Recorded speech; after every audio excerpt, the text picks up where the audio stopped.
Gravy థిక్గా రావడం ఉంటుంది. నెక్స్ట్ పచ్చిమిరపకాయలు కరివేపాకు వేసి ఫ్రై చేయాలి. కొంచెం పసుపు అండ్ నెక్స్ట్ టమాటా వేసుకొని కర్రీ వేసుకుని టమాటా మంచిగా మగ్గిపోగానే నెక్స్ట్ మనం మటన్ వేసుకొని బాగా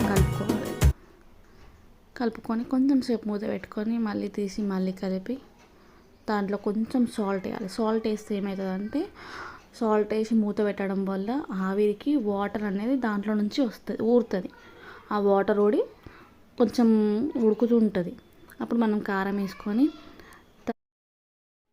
కారం వేసుకొని బాగా కలిపి ఇంకొక 2 minutes మూత పెట్టి చేయాలి. ఇప్పుడు మనకు తగినంత వాటర్ పోసుకొని కుక్కర్ మూత పెట్టేసి ఒక 5 to 6 విజిల్స్ వచ్చే వరకు చూసుకోవాలి. 5 to 6 విజిల్స్ వచ్చినాక ఓపెన్ చేసి ఒకసారి కలుపుకొని చూడాలి. అంటే ఒక్కొక్కసారి ఏమంటారు ముదురుది అయితే జల్దిగా ఉడకదు. ఒక 6 to 7 విజిల్స్ పెట్టాలి. లేతది అయితే ఈజీగానే జల్దీ ఉడికేస్తుంది. ఉడకగానే కొత్తిమీర పైనకెళ్ళి వేసుకొని ఒక